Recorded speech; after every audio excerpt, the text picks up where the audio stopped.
Good morning प्यारे बच्चों। So students, हमने अपने प्रीवियस लेक्चर में अबव रूल को डिस्कस किया। देन हम नेक्स्ट इम्पोर्टेंट रूल पढ़ने वाले हैं हुंड्स रूल। ठीक है बच्चों, हुंड्स रूल हम पढ़ेंगे। और हमने आपको एटम के स्ट्रक्चर में हमने क्या बताया था कि हमारे पास क्या होता है, एटम होता है और एटम के अराउंड में क्या होते हैं, एटम के अराउंड में आपके क्या होते हैं बच्चों, सेल होते हैं। और सेल के इनसाइड क्या होते हैं, सेल के इनसाइड सब सेल, और सब सेल के इनसाइड क्या होते हैं बच्चों, ऑर्बिटल। और ऑर्बिटल के इनसाइड क्या होते हैं बच्चों, electrons.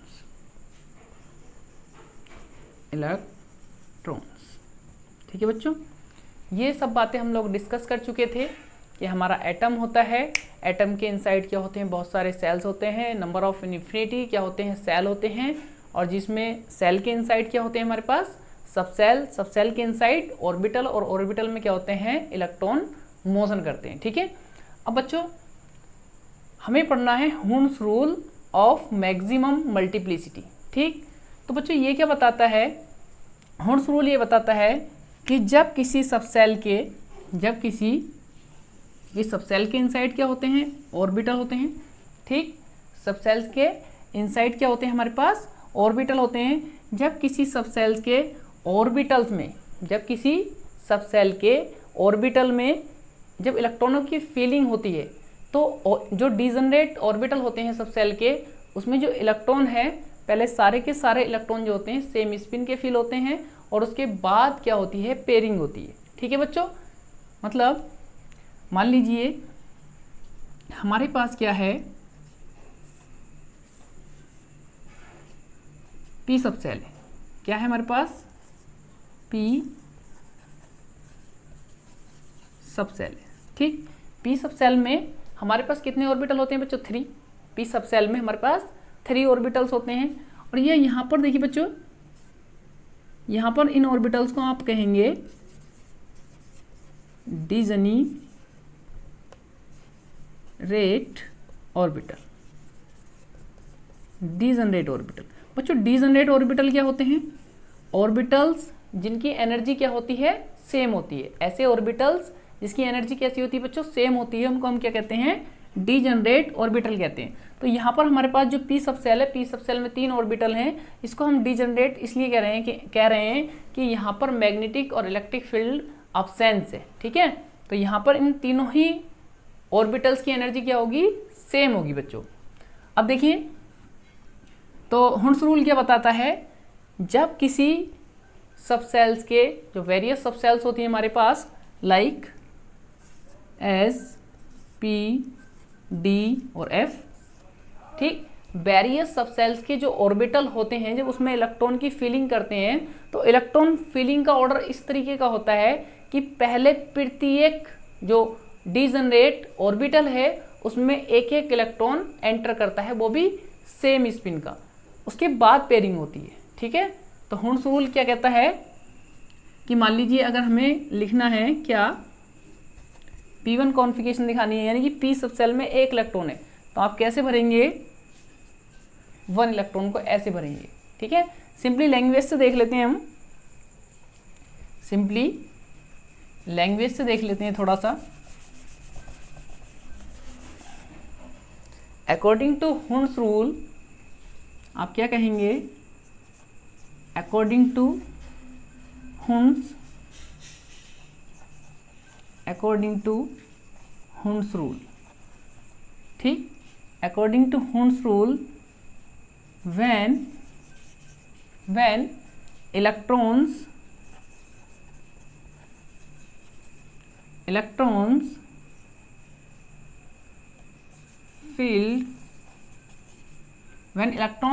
filled in orbital of various subcell various subshell, यानी कि जब इलेक्ट्रॉन फिल किए जाते हैं ऑर्बिटल्स में ऑफ वेरियस सबसेल, बहुत सारी हमारे पास, मैंने अभी बताया आपको, हमारे पास एस पी डी एफ जी, इस तरीके से हमारे पास क्या होती हैं, सबसेल्स होती हैं, और सभी में नंबर ऑफ ऑर्बिटल क्या होते हैं, अलग अलग होते हैं। जब हम उसमें इलेक्ट्रॉन भरते हैं तो क्या होता है, pairing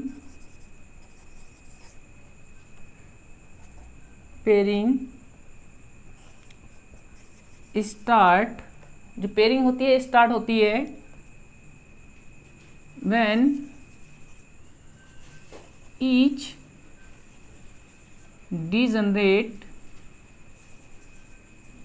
degenerate orbital of subcell is filled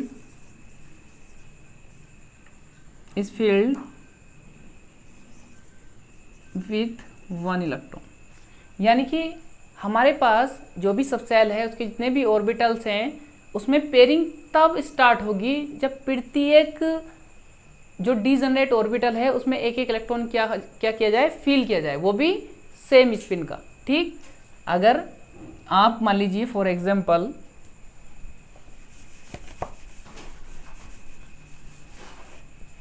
हमारे पास पी सबसेल है, क्या है हमारे पास, पी सबसेल है। पी सबसेल में नंबर ऑफ ऑर्बिटल कितने होंगे बच्चों, 3। ठीक, पी सबसेल में नंबर ऑफ ऑर्बिटल कितने होंगे, 3। मान लीजिए हमें P1 इलेक्ट्रॉनिक कॉन्फ़िगरेशन लिखनी है। ठीक, हमारे पास दे रखा है P1, इट मीन्स यहाँ पर जो होता है ये किसको बताता है, नंबर ऑफ इलेक्ट्रॉन को।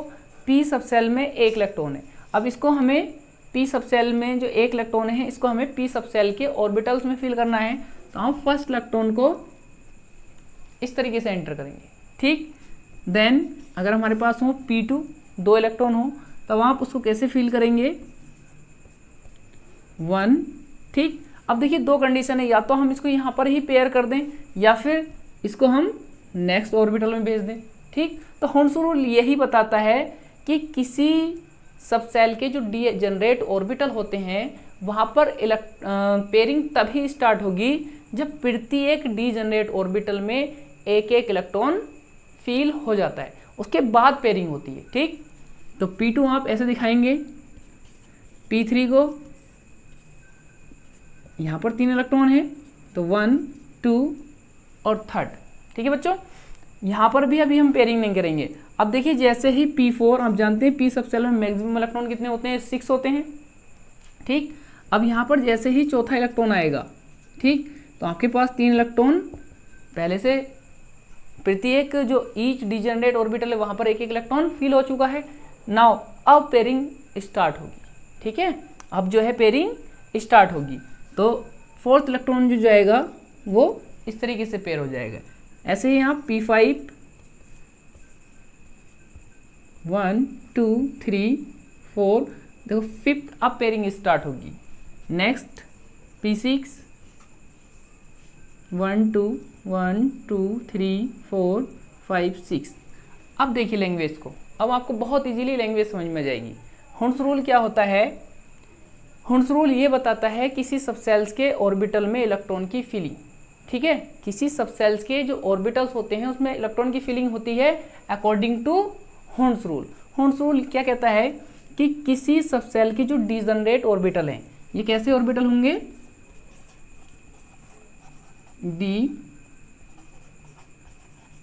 डीजेनरेट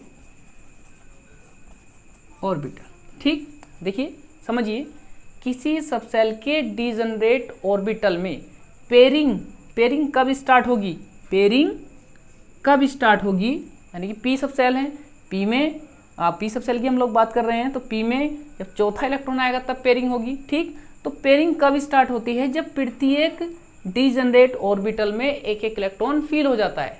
ठीक, it means pairing take place when each degenerate orbital of subshell contain या possess 1 इलेक्ट्रॉन।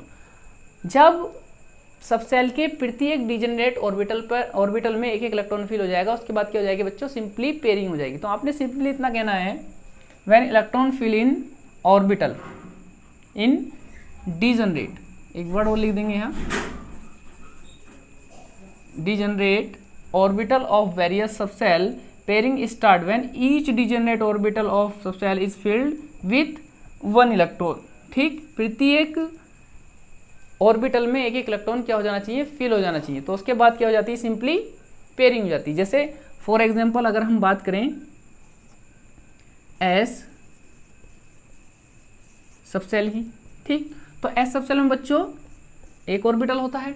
अगर हम बात करें S1, ठीक, तो एस सबसेल में एक इलेक्ट्रॉन है, इसको फिल कीजिए। तो आप पहले ऐसे फिल करेंगे, देन अगर एस में 2 इलेक्ट्रॉन है तो एक ऑर्बिटल है, एक में एक इलेक्ट्रॉन आ गया, सिंपली अब क्या होगा, इसकी पेयरिंग हो जाएगी। बहुत सिंपल है। ठीक, तो आपने सिंपली क्या कहना है कि according to Hund's rule pairing तब स्टार्ट होती है किसी भी डिजेनरेट ऑर्बिटल में, किसी सबसेल के पेयरिंग तब स्टार्ट होती है जब प्रत्येक डिजेनरेट ऑर्बिटल में एक एक इलेक्ट्रॉन पहले से ही फील हो और उसकी स्पिन कैसी होनी चाहिए, सेम। ठीक, तो ये हुन्स रूल है बच्चों। ठीक है, ऐसे ही आप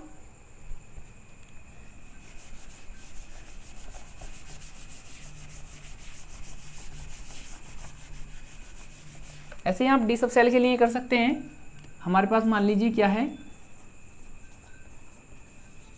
डी सबसेल है। डी सबसेल में कितने ऑर्बिटल होते हैं बच्चों, 5। ठीक, मान लीजिए हमारे पास D1 कॉन्फ़िगरेशन है। ठीक, यानी कि डी सबसेल में एक इलेक्ट्रॉन है, इसको ऑर्बिटल में फिल करना कैसे करेंगे, बहुत सिंपल है, इस तरीके से आप इसको दिखा देंगे। ठीक, नेक्स्ट अगर मान लीजिए D2 है तो कैसे करेंगे, यहाँ पर इसको पेयर नहीं करेंगे क्योंकि हुन्स ने क्या बताया, पेयरिंग तब होगी जब प्रत्येक डिजेनरेट ऑर्बिटल में एक एक इलेक्ट्रॉन एंटर कर जाएगा। तो नेक्स्ट इलेक्ट्रॉन आप कहाँ फिल करेंगे, नेक्स्ट ऑर्बिटल में। ऐसे ही D3 1 2 3 4 5 3, D4 1 2 3 4, D5 1 2 3 4 5, 1 2 3 4 5। Next D6। देखो अब पेयरिंग स्टार्ट होगी, अब पेयरिंग स्टार्ट होगी क्योंकि पेयरिंग तभी स्टार्ट हो सकती है, पेयरिंग तभी स्टार्ट हो सकती है जब प्रत्येक ऑर्बिटल में जो डिजेनरेट ऑर्बिटल है उसमें एक एक इलेक्ट्रॉन फिल हो जाए। D6 1 2 3 4 5, पांचों ऑर्बिटल में एक एक इलेक्ट्रॉन आ गया। नेक्स्ट 6 इलेक्ट्रॉन क्या होगा, अब पेयरिंग हो जाएगी। ठीक, क्या हो जाएगी, आप अब जो है पेयरिंग हो जाएगी। D7 देखिए 1 2 3 4 5। अब D7 कैसे करेंगे आप, प्रत्येक ऑर्बिटल में एक एक सेम स्पिन का यानी कि क्लॉकवाइज, फिर उसके बाद पेयरिंग कर देंगे तो D7। इस तरीके से आप D6 D8 और D9 D10 तक, क्योंकि डी सबसेल में मैक्सिमम इलेक्ट्रॉन कितने होते हैं बच्चों, 10, तो आप इसको according to Hund's rule easily आप उसको फिल कर सकते हैं।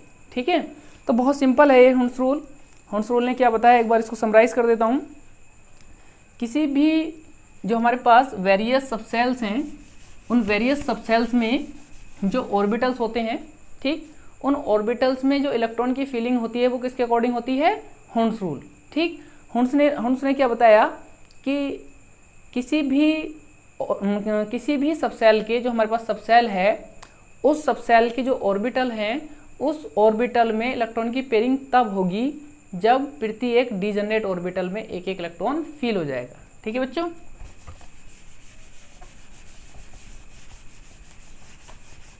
नेक्स्ट कुछ न्यूमेरिकल्स प्रॉब्लम्स को सॉल्व कर लेते हैं on the basis of quantum number. Quantum numbers की कुछ प्रॉब्लम्स को सॉल्व कर लेते हैं, जैसे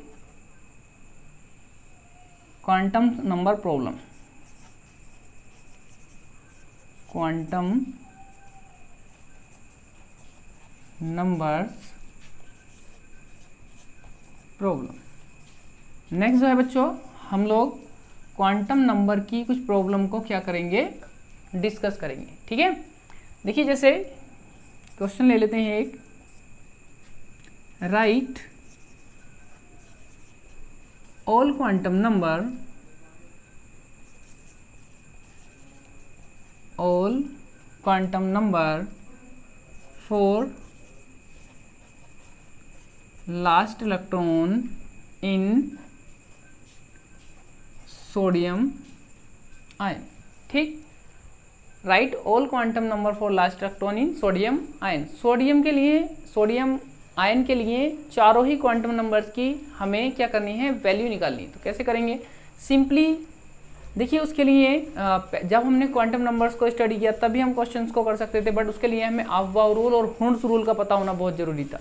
ठीक है, इसलिए हमने आपसे कहा था कि क्वांटम नंबर्स की जो प्रॉब्लम है उनको हम आफ्टर अफबाउ रूल और हुंड्स के बाद डिस्कस करेंगे। ठीक है, अब नेक्स्ट देखिए कैसे इसको करेंगे।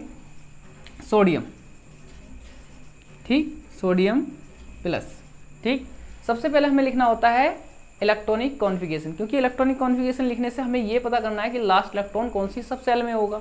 ठीक, उसके बाद उस सब सेल के कौन से डीजनरेट ऑर्बिटल में लास्ट इलेक्ट्रॉन होगा वो बताएगा हुंड्स रूल। ठीक, तो सोडियम, अब देखिए ये सोडियम क्या है, कैटायन है। ठीक, तो हम किसी कैटायन का इलेक्ट्रॉनिक कॉन्फ़िगरेशन कैसे लिखते हैं, जितना उस पर पॉजिटिव चार्ज होता है उसके आउटर सेल से उसको सब्सट्रैक्ट कर देते हैं।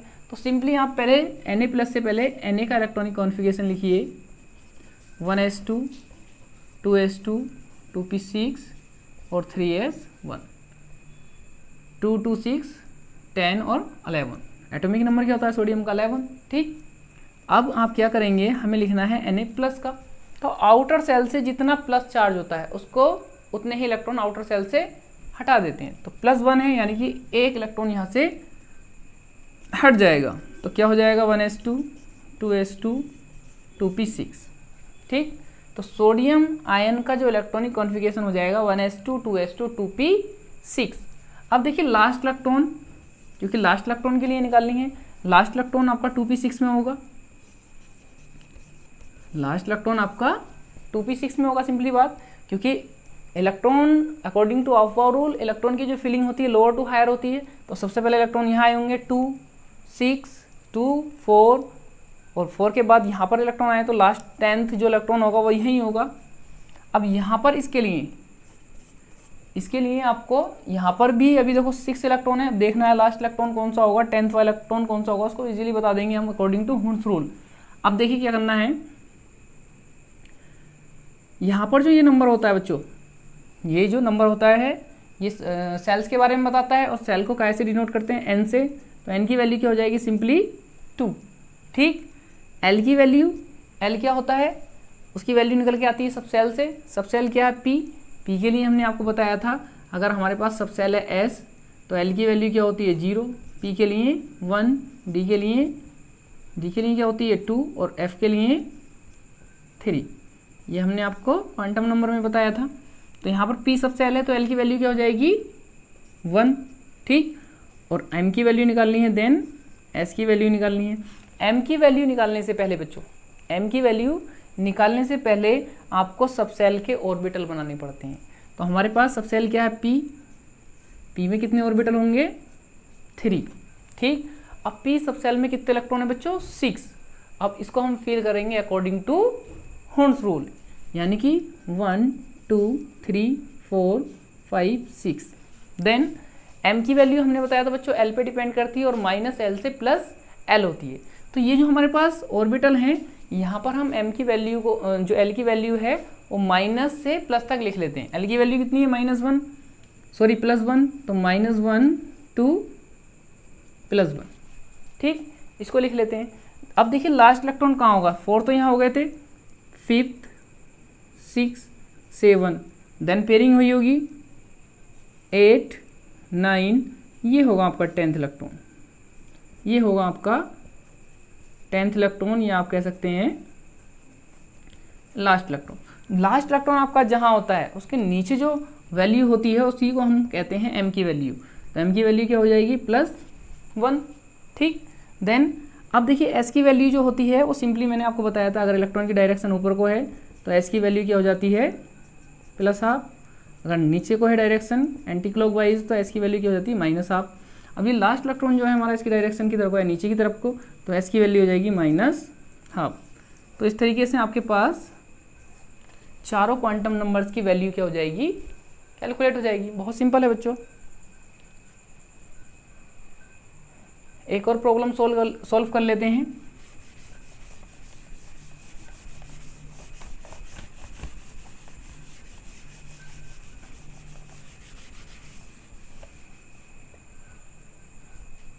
मान लीजिए हमारे पास दे रखा है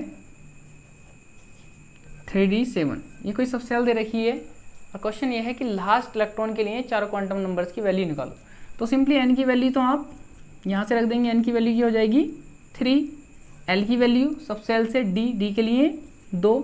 अब m की वैल्यू जब बच्चों हम निकालते हैं तो उसके लिए हम सबसे पहले क्या बनाते हैं, ऑर्बिटल। d में कितने ऑर्बिटल होते हैं 5। अब हुंड्स के अकॉर्डिंग कितने इलेक्ट्रॉन हैं 7, तो 7 इलेक्ट्रॉन आप इसमें फिल कर दीजिए 1 2 3 4 5 6 7, ठीक। और ये जो ऑर्बिटल होते हैं इसके नीचे हम -l से +l तक वैल्यू रख देते हैं, यानी कि -2 -1 0 +1 और +2, ठीक है बच्चों। अब देखिए क्या करना है, लास्ट इलेक्ट्रॉन देखिए कहाँ है, 1 2 3 4 5 6 7, लास्ट इलेक्ट्रॉन आपका यहाँ है, तो m की वैल्यू क्या हो जाएगी -1 और s की वैल्यू डायरेक्शन किधर को है, नीचे को, तो -12। इस तरीके से बहुत सिंपल है बच्चों, आप क्वांटम नंबर्स की प्रॉब्लम को बहुत इजीली सॉल्व कर सकते हैं, ठीक है। तो ये आपके पास एक और प्रॉब्लम ले लेते हैं। मान लीजिए आपके पास दे रखा है Cl-, ठीक, क्या दे रखा है Cl-। लास्ट इलेक्ट्रॉन के लिए चारों क्वांटम नंबर निकालने हैं मान लीजिए, तो Cl का इलेक्ट्रॉनिक कॉन्फ़िगरेशन लिखिए। उससे पहले आप Cl का लिख लीजिए, 17 होता है atomic number, 1s2 2s2 2p6 3s2 3p5। अब देखिए जब किसी एनायन का इलेक्ट्रॉनिक कॉन्फ़िगरेशन लिखते हैं, जब किसी एनायन का इलेक्ट्रॉनिक कॉन्फ़िगरेशन लिखते हैं तो सिंपली हम क्या करते हैं, उस पर जितना निगेटिव चार्ज होता है, उस पर जितना निगेटिव चार्ज होता है उसमें उतने ही इलेक्ट्रॉन उसके आउटर सेल में माइंड इट, आउटर सेल में उतने ही इलेक्ट्रॉन क्या कर देते हैं, ऐड कर देते हैं। अगर आउटर सेल कंप्लीट हो जाए, तो नेक्स्ट जो सेल आएगी उसमें इलेक्ट्रॉन चला जाता है, ठीक।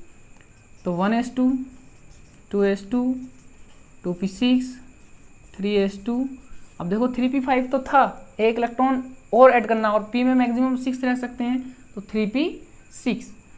अब लास्ट इलेक्ट्रॉन आपका 3p6 में होगा। सिंपली n की वैल्यू तो जो सब सेल के आगे जो भी नंबर होता है वो n की वैल्यू होता है, सिंपली आप ध्यान रखें, वो n को रिप्रेजेंट करता है, नंबर ऑफ सेल को रिप्रेजेंट करता है। तो n की वैल्यू क्या हो जाएगी 3, p के लिए l की वैल्यू हो जाएगी हमारे पास 1, ठीक। m की वैल्यू निकालनी है तो उसके लिए हमें सबसे पहले क्या बनाने पड़ेंगे, ऑर्बिटल, ठीक। कितने इलेक्ट्रॉन हैं 6, फिल कर दीजिए 1 2 3 4 5 6, लास्ट इलेक्ट्रॉन आपका ये होगा, ठीक। उसके बाद क्या करते हैं, स्टेप बाय स्टेप चलना है, उसके बाद ऑर्बिटल के नीचे हम l की वैल्यू माइनस से प्लस तक रख देते हैं। लास्ट इलेक्ट्रॉन ये है, जो नीचे वैल्यू आएगी इसी को आप रख देंगे, तो ये हो जाएगी +1। s की वैल्यू डायरेक्शन नीचे की तरफ है, तो s की वैल्यू हो जाएगी आपके पास -12। तो इस तरीके से आप बहुत इजीली किसी भी एटम के लिए, कोई से भी इलेक्ट्रॉन के लिए, किसी भी एटम के कोई से भी इलेक्ट्रॉन के लिए चारों क्वांटम नंबर्स को कैलकुलेट कर सकते हैं, ठीक है बच्चों। सिंपली आपने ध्यान क्या रखना है, एटम का ये जो एलिमेंट है हमारा, उसका एटॉमिक नंबर क्या है, उसका इलेक्ट्रॉनिक कॉन्फ़िगरेशन आपको आना चाहिए अकॉर्डिंग टू अफबाउ रूल। इसलिए मैंने बताया था अफबाउ रूल क्या है, बैकबोन है, ठीक। ये हुंस रूल भी आपको आना चाहिए। हुंस रूल क्या बताता है, किसी भी ऑर्बिटल में जो इलेक्ट्रॉन की फिलिंग होती है वो कैसे होती है, 1/1 होती है, और पेयरिंग तब होती है जब प्रत्येक डिजेनरेट ऑर्बिटल में एक इलेक्ट्रॉन फिल हो जाता है, ठीक। तो दोनों ही रूल बहुत इंपॉर्टेंट हैं, उस पर बेस्ड क्वांटम नंबर्स की प्रॉब्लम है, ठीक है। तो आपको आई थिंक आपको समझ में आया होगा, ठीक।